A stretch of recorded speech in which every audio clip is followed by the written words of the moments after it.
వేణుగోపాల్ రెడ్డి గారు అంటే BJP graph ఎట్లా ఉంది దేశవ్యాప్తంగా అని చూసుకుంటే సౌత్ విషయానికి వచ్చేసరికి అంటే ఇప్పుడు కొత్త దశాబ్దాల నుంచి కూడా నార్త్ సౌత్ డిస్క్రిమినేషన్ అనేది అనేక సందర్భాల్లో కనిపిస్తూ వస్తుంది.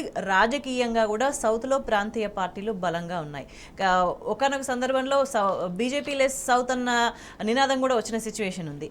సో ఇప్పుడు ఈ సందర్భంలో తెలంగాణకు సంబంధించి కాంగ్రెస్కి బీజేపీకి రెండింటికి కావాల్సింది తెలంగాణలో అధికారం, వనరుల మీద హక్కులు ఇవి మాత్రమే. కానీ ప్రజల ప్రయోజనాలు, ఇక్కడ ఉన్న ప్రభుత్వానికి కూడా ప్రజల ప్రయోజనాలు అక్కర్లేదు అనే వాదనకి ఏం చెప్తారు? ఇప్పుడు సౌత్లో బీజేపీకి ఎలా ఉంది అని చెప్పి ఆలోచన చేసినప్పుడు మనందరికంటే కూడా ఇక్కడ ఉన్న వాళ్ళు చూసేవాళ్ళు అందరికంటే కూడా నరేంద్ర మోడీ గారికి పక్కా ఒక అభిప్రాయం ఉంది. మనకి ఇలా సీట్లు రావు, మనం తక్కువలో ఉన్నాము. దీనికి ఒక మీకు ఉదాహరణ చెప్తాను, లైవ్ ఎగ్జాంపుల్ చెప్తాను. 75 సంవత్సరాలు దాటినటువంటి స్వతంత్ర భారతదేశంలో ఈ దేశానికి ఇంతమంది ప్రధానమంత్రులు పనిచేశారు కదా. ఒక 5 ఏళ్ల పీరియడ్ తీసుకుంటారా, 10 ఏళ్ల పీరియడ్ తీసుకుంటారా? 2 సార్లు ఆయన ప్రధానమంత్రి కదా నరేంద్ర మోడీ గారు.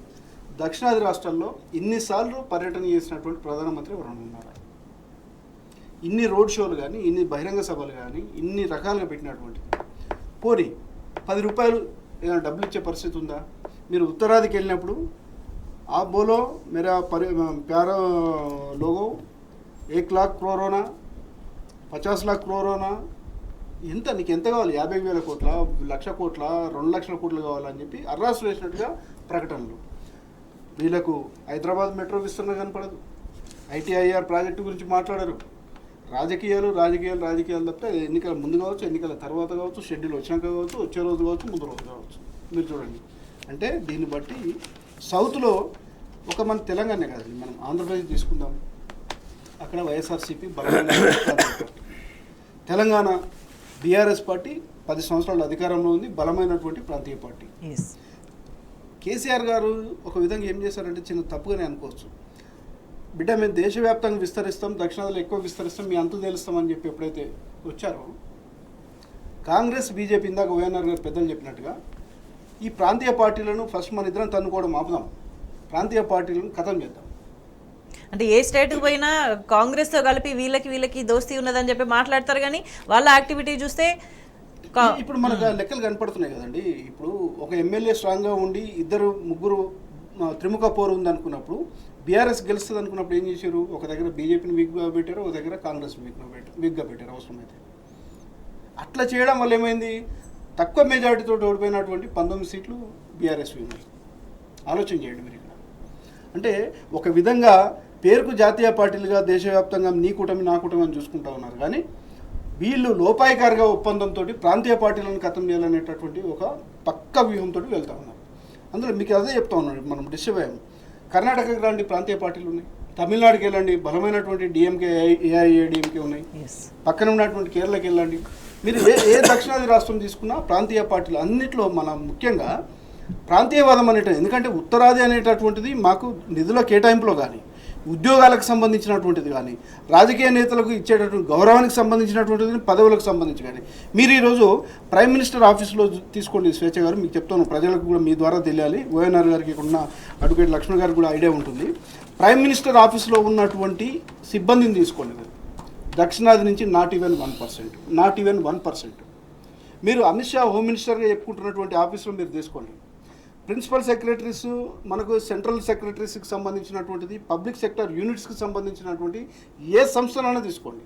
ఇది ప్రజలకు తెలియాలి, యువతకు తెలియాలి. ముఖ్యంగా ఈ దక్షిణాది రాష్ట్రాల్లో ఉన్నటువంటి, ముఖ్యంగా తెలంగాణ లాంటి రాష్ట్రంలో ఉన్నటువంటి ప్రజలకు తెలియాలి. అంటే మనము ప్రపంచవ్యాప్తంగా అనేక సంస్థలకు మన తెలుగువారు, తెలంగాణ ప్రాంతం నుంచి వెళ్ళినటువంటి వాళ్ళు సిఓలుగా సంస్థలు నడిపేటటువంటి వాళ్ళుగా అధిపతులుగా ఉంటారు. ఈ దేశంలో రాజకీయాలకు సంబంధించి, దేశ పాలనకు సంబంధించి పనికొచ్చే మేధావితనం మన వాళ్ళకి లేదా? ఎందుకు ఇక్కడి నుంచి సెలెక్ట్ అయిన ఐఏఎస్లను, బ్యూరోక్రాట్స్ను కనీసం పిఎంఓ దగ్గర రానివ్వరు?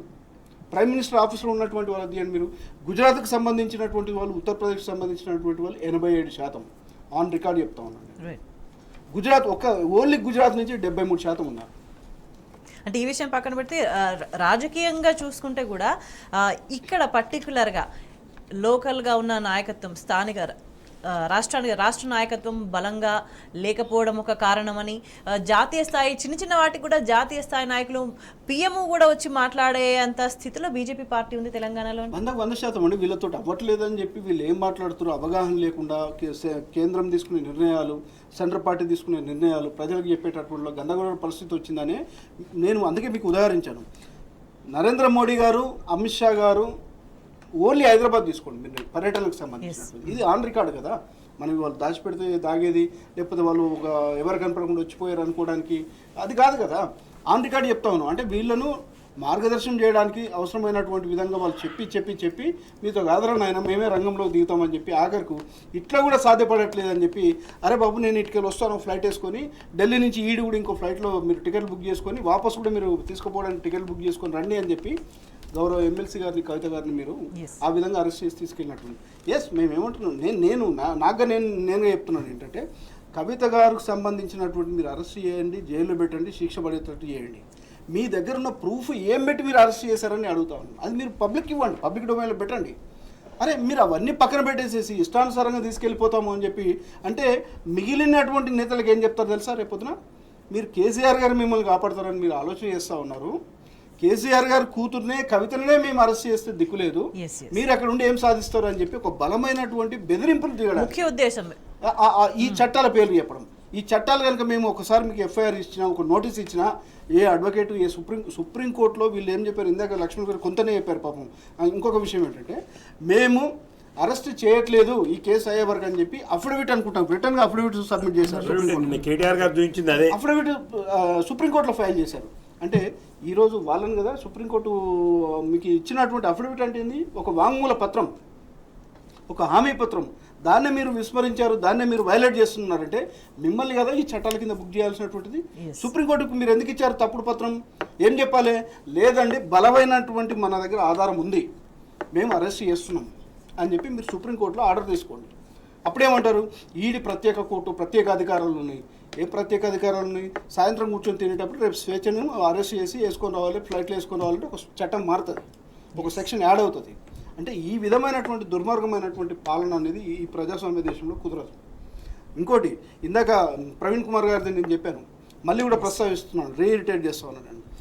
రాజ్యాంగాన్ని కూడా వాళ్ళ ఇష్టానుసారంగా ఈ చట్టాలు కదా ఏ విధంగా అయితే రూపొందిస్తున్నారో, రాజ్యాంగాన్ని కూడా వాళ్ళ ఇష్టానుసారంగా మార్చడానికి ఒక పక్క ప్రణాళిక జరుగుతుంది అనడానికి, అంటే ఒక భయాందోళనతో కూడినటువంటి ప్రజాస్వామ్యాన్ని పక్కన పెట్టి పాలన కొనసాగించాలంటే, వాళ్ళ ఇష్టానుసారంగా పాలన చేతిలో తీసుకోవాలంటే ఇవన్నీ తెగించి చేయబోతున్నారు అనేది. అంటే ఇటువంటి ప్రశ్నలు తలెత్తినప్పుడు వీటికి సమాధానాలు చెప్పేది ఉండదు. కానీ మళ్ళీ ఇవాళ ప్రధాని ఇక్కడికి వచ్చి మళ్ళీ ఈ రోజు కూడా కాంగ్రెస్ బీఆర్ఎస్ వల్ల అని రెండింటిని కలిపి మాట్లాడము, ఈ వైఖరిని ఎట్లా చూడాలి? స్ట్రాటజీ ఏం లేదు, ఎన్నికల స్ట్రాటజీ అంటే ఎంతకాలం పనిచేస్తుంది అంటే దాదాపు సంవత్సరంన్నర నుంచి ఇదే మాట్లాడుతున్నారు. వాళ్ళు ఇదే మాట్లాడతారు, వీళ్ళు ఇదే మాట్లాడతారు. మీరు బీఆర్ఎస్ తోన్నారంటే మీరు బీఆర్ఎస్ తోన్నారనే మాట మాట్లాడతారు. ఎంతకాలం పనిచేస్తుంది? ఇప్పుడు వీళ్ళు ఈ దేశంలో ఒక బీజేపీ తప్పితే ఇంకొక పార్టీ లేదు, మేము బలమైన పార్టీకి ఎదగబోతూ ఉన్నామని చెప్తూ 400 సీట్లు అనేటటువంటి ఫీల్ గుడ్ ఫ్యాక్టర్లో చెప్తా ఉన్నారు.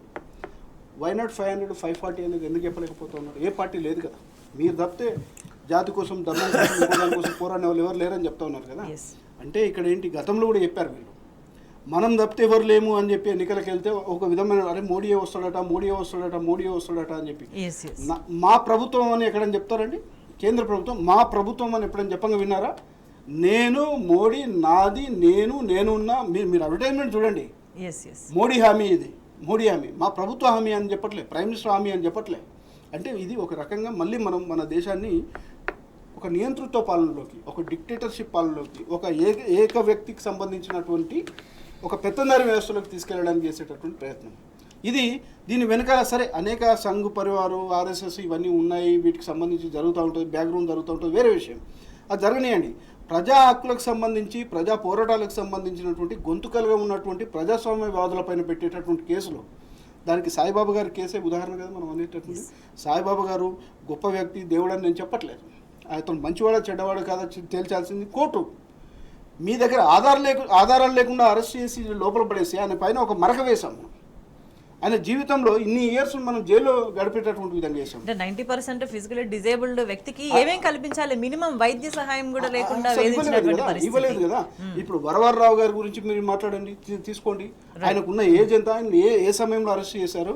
కంటి ఆపరేషన్ సంబంధించినటువంటి జైలు అధికారులు చాలా అర్జెంట్ ఎమర్జెన్సీ కంటి చూపు పోయే అవకాశం ఉందంటే అతను ఒక 6 నెలల పోరాటం చేస్తే కనీసం ఎల్వి ప్రసాద్కి వచ్చి ఆపరేషన్ చేసుకునేటటువంటి అవకాశం కల్పించారు. Yes. ఆయన ఉన్నటువంటి 78-80 సంవత్సరాల వయసులో ఏ దాడులు చేసి, ఏ నక్సలైట్లను ఉద్రేకపరిచి, ఏ తీవ్రవాదులను తీసుకొస్తారండి? మీరు మానిటర్ చేయండి, హౌస్ అరెస్ట్ చేయండి. మనం ఏమంటారు అంటే మీ దగ్గర చట్టాలకు సంబంధించి వ్యతిరేకంగా పోయినప్పుడు వాటికి సంబంధించినటువంటి ఆధారాలు పెట్టి మీరు ఖచ్చితంగా పెట్టొచ్చు. అంటే వాళ్ళు ఏమనుకుంటున్నారో అదే పదే పదే చెప్పి ప్రజలు ఇదే నిజం అనుకునే విధంగా చేయాలనే ఒక ఆలోచన కూడా కనిపిస్తుంది. మనం మరింత వివరంగా చర్చిద్దాం.